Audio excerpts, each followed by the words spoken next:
Thank you, sisters and brothers. It's so good to see all of you here today. You know, we're here today to talk about the issues that are affecting our lives and the lives of our sisters and brothers all over the world. Throughout the day, speakers have talked about things like poverty, exploitation, war, bigotry. These are all facets of capitalist oppression that each and every one of us has had to deal with individually, but they are problems that, as the US working class, we can overcome collectively. I'm going to talk about an issue that has stood in the way of working class unity in the US since its formation. That issue is racism, a manifestation of national oppression. Racism is an extremely important tool that the ruling class uses to divide and weaken the working class. The ruling class knows that they are few and that those whom they oppress are many, and so, since the earliest days of the founding of this country, they have relied upon the systematic division of our class to maintain their power.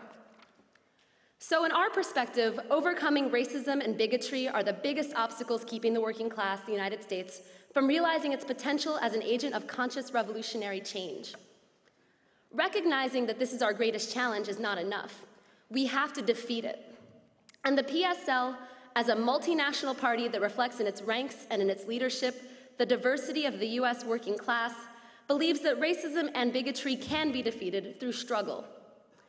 Racism and bigotry are not inherent characteristics that everyone was born with and thus will always be, as some would have you believe. Rather, they were created by the needs of the ruling class to sustain their system of exploitation, and they can be eradicated just as that class and that system can be eradicated as well.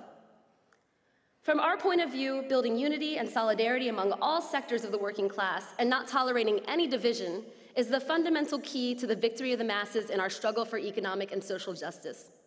This is not a moral issue, even though it definitely has a moral side to it. We are in this to win, and that is a calculation about what is required to win. To that end, the PSL does two things. One, we seek to unite all struggles in which we participate to create class-based unity across national lines and thus strengthen those struggles individually and the working class as a whole. And two, we militantly and relentlessly fight back against racism, homophobia, sexism, bigotry, and hate absolutely everywhere it raises its head. I think, without a doubt, the clearest manifestation of racism under our current system is in the injustice system. Just look at the prison industrial complex. There are 2.3 million people in prison in the US. This means that the United States, with only 5% of the world's population, now has 25% of the world's prisoners. Wow, and we're so free, like they like to tell us. But you know, despite declining crime rates, the prison population keeps skyrocketing. That's because the prison industrial complex is capitalism's way of dealing with mass unemployment, disenfranchisement, and civil unrest that would otherwise threaten the stability of the capitalist system and the profits of the rich. Why give people jobs? Why give concessions, jobs, or education, the things people need, when you can just lock them up, terrorize them, and force them to work for super low wages? The prison system is inherently racist. While people of color make up about 30% of the US population, they account for 60% of the prison population. The incarceration rates disproportionately impact men of color. 1 in every 15 African-American men and 1 in every 36 Latino men are incarcerated, in comparison to 1 out of every 106 white men. According to the Bureau of Justice Statistics, 1 in 3 black men can expect to go to prison in their lifetime. African-American women are 3 times more likely than white women to be incarcerated, while Latino women are 69% more likely than white women to be incarcerated. But before you even get to the prisons, who are the arbiters of this system on the ground? Who is always there to usher our youth into the jaws of the prison system? Can anyone guess? Shout it out. That's right, the racist police. They are in our communities, in our schools, and on our streets, systematically, disproportionately stopping, searching, using force, and arresting people of color in every single city across the US. Too many young African-American and Latino brothers and sisters have lost their lives to racist cops. The Malcolm X grassroots movement just came out with a study that showed that every 36 hours, a black person is killed by a police or security guard in the United States. I mean, right here in California, we see it all too often. How many Oscar Grants or Manuel Jimenez have we witnessed?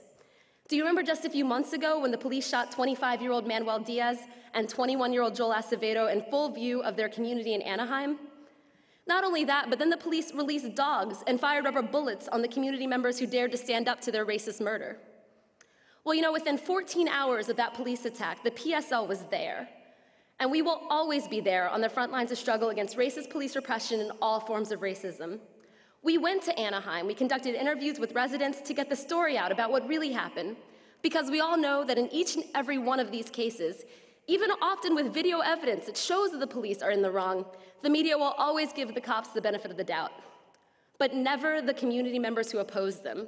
Time and time again, that community is painted with racially loaded language, calling them gang members or thugs or rioters. How often have we heard it? The PSL sent organizers to stand with the people of Anaheim in the days that followed. We helped community members occupy a police station in response to the police attacks. Later that week, we joined with hundreds of Black and brown youth who were denied entry to a city council meeting by a wall of cops, but who continued to rally in the streets outside. This is a significant struggle for us. We wrote all about it in Liberation magazine. I suggest everybody check it out, or Liberation newspaper. It's available online or here at the conference. But as a presidential candidate for the PSL, it was my duty to be on the front lines of that struggle as well. And I went to Anaheim with my comrades, not just giving lip service to the struggle against racism, but organizing and fighting to move that struggle forward. Compare that to the other African American running for the office of president at that time, President Obama. See what I did there? People often call me the other African American candidate. But at this conference, he's the other guy. Do you remember when Trayvon Martin was murdered by the racist George Zimmerman? Our office went into action immediately.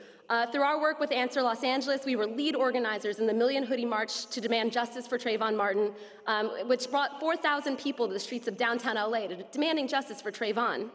But where was Obama? Where was the first Black president when yet again in our country's history, a Black child was murdered and no one was even arrested? When Sandra Fluke was insulted, Obama commented immediately, he came to her defense immediately. Why did he hesitate when it came to Trayvon? Why did it take, weeks, it took days, it took hundreds of thousands of people marching coast to coast before Obama said anything? Well, just look at what happened when he did comment. When he finally did make the largely apolitical statement that if he had a son, his son would, quote, look like Trayvon, even that comment drew fire from the Republican primary candidates who accused him of injecting race into what they called simply a tragedy. Calling that simply a tragedy is like calling separate water fountains simply more convenient. It ignores the context, the legacy of racism, the active racism practiced by police on the ground, the racism that we live every day. But this is a new normal in politics. This is thanks to the myth of the post-racial America, a myth that Obama himself has promoted to serve the electoral interests of the Democratic Party. Does anyone remember Obama's first big national appearance as a keynote speaker at the Democratic National Convention in 2004?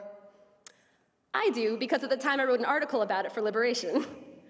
But with that first appearance, Obama said, "There is no Black America, there is no white America, there's only one nation." Well, we disagree. For instance, if there's only one nation, why is it that the unemployment rate for Black people is double that for whites? Why is it that 1 out of 2 Black children in America is born into poverty? Again, that's the official poverty rate, And while overall, the poverty rate is 1 out of 5 for all other children in this country, why is it that the number of Black students in so-called elite universities in America is so low? Why is it that the number of Black people who graduate from high school is so much lower than the national average? How come Black people are dying disproportionately at young ages from completely curable diseases? Well, how do we explain all of these disparities? Either Black people just do worse at all these indices, either we're just inherently worse at getting wages, dealing with poverty, or at living long lives, or at attaining education, or there's another explanation.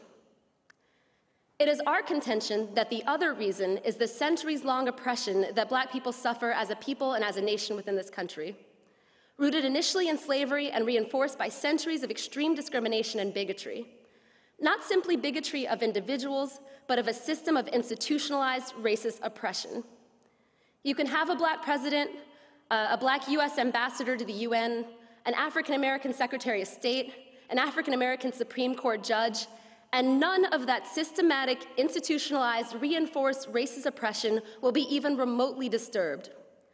One may make the argument that the mere election of a Black man to office of president represented a historic accomplishment, given the dominating impact of white supremacy in our society. I mean, it's legitimate. Millions of Black people feel that. They feel it was a sign of hope that the atmosphere of pervasive racism was being disassembled, at least in some small part. But that fact does not in any way have a direct, immediate impact on the social and economic plight of tens of millions of Black working-class people in America. But you know what? We are hopeful too.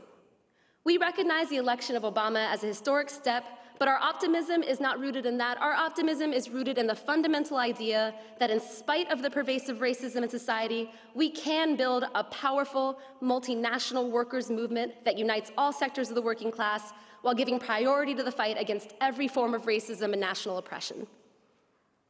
The PSL does believe that we can overcome racism, not by echoing the speeches of the bourgeoisie about racial harmony or nonsense like that, but by militantly fighting back against any and all forms of racism in our society.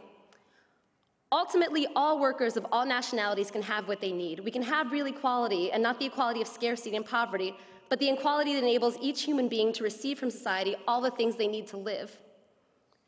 So while the working class marches together, when the working class comes together, when we march together, when we stand together, when we strike together and fight together, we see that which is most essential.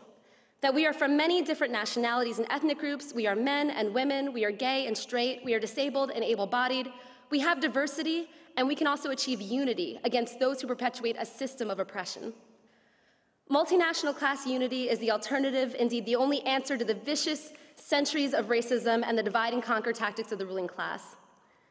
If we want to build a movement, if we ever want to achieve real change in this country, we have to prioritize the struggle against racism. We have to unite on a class basis. We have to come together in this organization and in the streets, and we have to fight together to win. Thank you.